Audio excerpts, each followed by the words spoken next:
He was once a perfect killing machine, a shadow that sowed terror in the Thai underworld.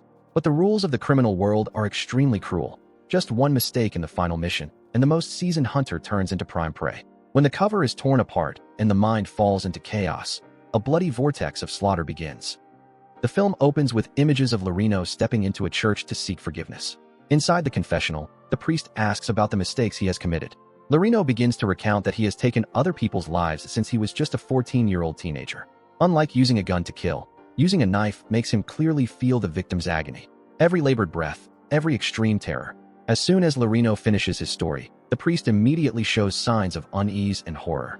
It turns out he is the target that Lorino has been hunting all this time. When he tries to escape, Lorino locks him inside and quickly checks the surrounding area. In the blink of an eye, with a match, he turns into a burning torch.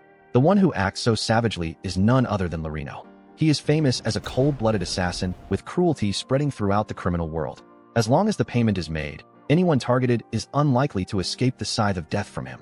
Due to old age and fatigue with a life full of endless violence, Lorino chooses to retire, not wanting to get involved in any more bloody troubles. However, before leaving the criminal world, he still accepts one final mission to end everything perfectly. A girl has contacted him and asked him to protect her father. He was deceived and then murdered by a pair of lovers, who robbed all his possessions and fled far away. The police concluded it was suicide, but even a 5-year-old child could not accept such a baseless explanation. Lorino contacts his broker to get more details. Satan was once an assassin who retired after many years of battling between life and death. Now he only wants a peaceful life, far from all deceit and conflict. This time, Lorino's target is a boss with a face covered in tattoos who is rampaging everywhere in Thailand. Because he often uses addictive substances, his lips are always purplish like being poisoned. He is notorious for a level of brutality no less than Lorino's. His specialty is torturing victims before killing them. Watching them scream in pain is the greatest joy for him, a twisted kind that makes people's spines chill. Due to having witnessed his parents being killed in the past, he has harbored a plan for revenge, and that very thing turned him into the person he is today. He does all sorts of things to make money, from protection rackets, gambling debt collection, to drug smuggling. Although aware that this target is tough, Lorino still nods without hesitation. He also wants to carry out a memorable case before resting, considering it the final affirmation of his reputation. What Lorino needs is just his familiar gun, and that's fine. He always works independently, without needing help from anyone, true to the style of one against all. After that, Lorino flies to Thailand and meets his guide. Because he works as a driver, his ability to gather information is extremely sharp, grasping everything very quickly. However, the boss is extremely vigilant, so he rarely appears in crowded places, almost leaving no openings. No one knows his hiding place except his most trusted henchman. He often arranges fighting matches and uses gambling to profit. To track him down, Lorino can only follow his lover. She works as a dancer in a bar. Lorino pretends to be a customer, approaching her workplace to quietly observe. Waiting until she finishes her shift, he then starts approaching and invites her back to the room. With people like her, as long as there is money, she will obey obediently, without needing many words. However, he also did not realize that from the moment the boss's lover got into the car, someone had been following closely behind him. When he tries to silence her to extract information, that person bursts in immediately.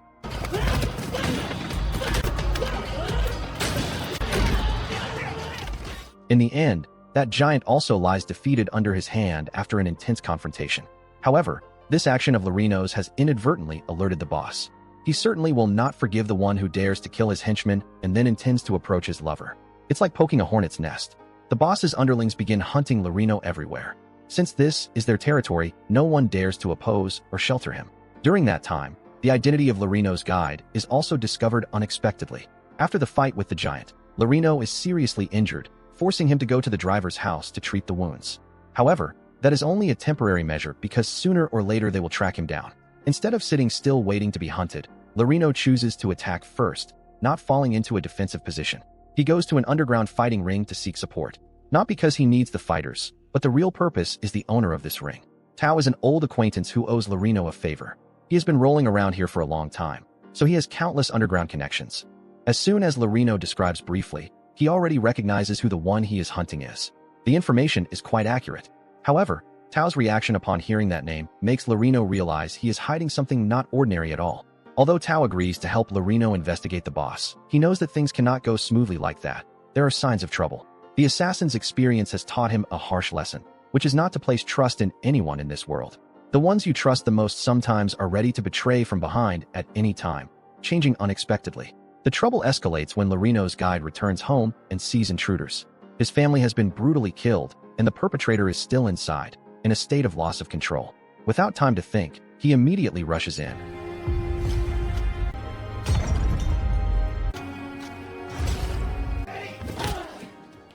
When facing a stronger one, he is thrown down with just one single blow. Quickly, without time to react, they lead him before the boss and begin the torture that he likes most. Just watching is enough to make people's spines chill. Because they recognize the driver is tough, they skip the introduction and go straight to the main part. Without wasting time, the boss successively breaks each of the driver's fingers, causing him pain to the point where he cannot even scream. In the end, unable to endure the tormenting agony, he passes out. At this point, the boss's henchmen take his phone to call Lorino. After an arduous search, the two sides finally get to see each other through the phone screen. Lorino only utters a short sentence, but enough to make him realize the real nightmare waiting ahead. Seeing that the driver has no more value to exploit, after thinking he is dead, they carry the body to a riverbank and throw it down like discarding trash. However, the driver's fate is still lucky, so he has not died yet, struggling to crawl inch by inch to climb up the bank in a dying state. After that, he finds Lorino's place to seek help, almost completely exhausted. After enduring all kinds of torture from the boss to the point where even moving becomes extremely difficult, the body is no longer intact. At this point, Lorino realizes that they are not easily forgiving like that. But Lorino is far more seasoned than they imagine. Such tricks cannot fool an experienced assassin like him. When they come to the hotel, Lorino has already taken the driver away through the back door beforehand. He suddenly appears from outside and attacks them from behind. An extremely fierce ambush. Although he has the chance to escape, he understands that if he does not resolve it at the root, later they will continue to come back hunting him. So it is not strange that every mission of his must be pursued to the end, simply to ensure no one has the chance to come back for revenge. Lorino was forced to seek Paul for help in this emergency situation. But when the doctor arrived, the driver could no longer be saved, passing away in regret. Seeing his companion sacrifice because of him, Lorino vowed to make the boss experience what it feels like to wish for death. Whether with Paul's support or not, he had to find him by any means, unable to let it go. Upon hearing that his guide had died, his old friend Satan had to go to Thailand himself, a place he once thought he would never return to again. Although Satan had retired, when needed, he could still return to the battlefield like a true old general. However, before taking action, he told Lorino a story about the person he was collaborating with. Paul had previously worked with Satan, but he was an extremely cruel person and ready to do anything to achieve his goals.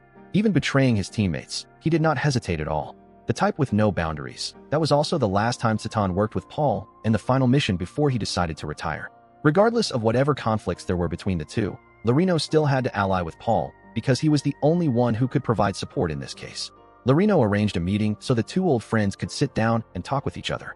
Fortunately, because of their advanced age, the two did not rush into fighting like impulsive children. Paul did not reveal the exact location of the boss, but only provided information about the place where he was about to appear, enough for Lorino to track the trail. He was also extremely fond of matches in underground fighting rings, so he often arranged them for entertainment and profit. However, because Paul had also placed a bet on the upcoming match, he suggested waiting until the match ended before taking action to avoid interference.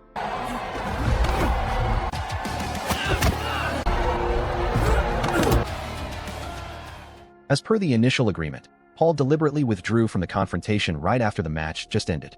He retreated smoothly as if he had never been there, but he left neatly. Meanwhile, Lorino and Satan had to stay behind to confront the boss's henchmen.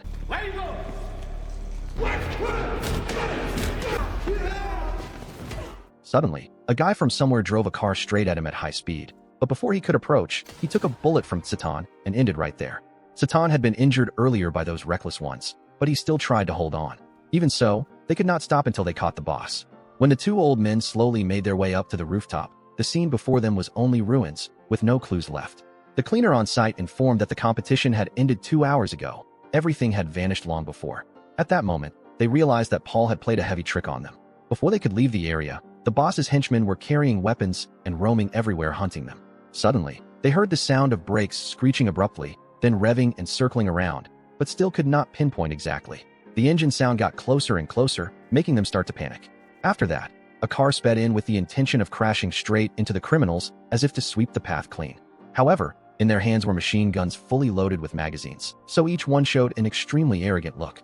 With such firepower, the car was quickly shot to pieces before it could hit them. One guy immediately called the boss to boast about the achievement, showing off the feat he had just accomplished.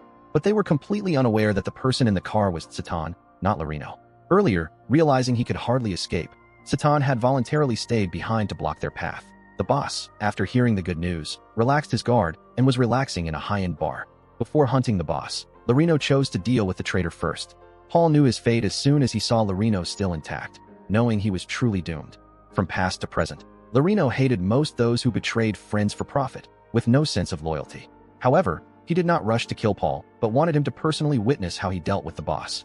On the way to the boss's place, Paul struggled to resist and find an escape. But he did not know that Lorino was always on guard against people like him.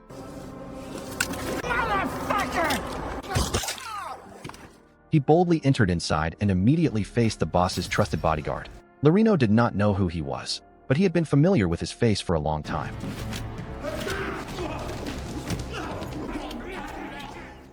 Once he activated slaughter mode, not a single one was allowed to leave this place alive. While the underlings were still dancing happily, they suddenly saw two gun barrels pointed directly at them. Before they could grasp the situation, Lorino declared that he had prepared enough bullets to give each one a shot, so no need to crowd. Just hearing it made people tremble. Right after finishing the sentence, he immediately opened fire, sending all those present in the room to eternity in a flash. The boss was getting high upstairs, hearing the gunshots and starting to panic. Suddenly, a guy with a gun entered, but not Lorino, rather an underling trembling with the gun pointed at the boss. It turned out he had a secret that he never wanted anyone to know in his life. Although he was the leader of a gang with tattoos all over, in reality, he had an aspect that was hard to confess. He belonged to the third gender and kept a male escort for amusement. However, each time after finishing, the boss just paid and left as if nothing happened. Meanwhile, that underling had developed genuine feelings for him long ago, seeing him happy with other girls day after day and starting to feel jealous. Recently, the boss had beaten him up and kicked him out, making him both pained and humiliated, unable to bear being discarded. He then took the gun back to seek revenge on the boss, but as soon as he pulled the trigger, he was immediately taken down by Lorino, ended on the spot without time to act further. Now the boss was left alone, completely isolated, with no one to shield him. Lorino's job now was just to fire all the remaining bullets into him along with the excess ones in the room. After completing the final mission, Lorino chose to return to the place where Satan once resided to rest. He officially entered the retirement phase and began to spend time reflecting on what he had experienced. In the past, Lorino had never believed in God because the sins he committed had not yet faced any clear consequences. However, punishment would surely come, just sooner or later, unavoidable. One day, when Lorino was hunting in the forest, he was suddenly hit by a stray bullet right in the chest. The one who fired that bullet was a kid practicing hunting with his father, completely accidental. Although it was just an incident, that was the consequence that a cruel assassin like Lorino had to bear. The movie ends here. Thank you everyone for watching.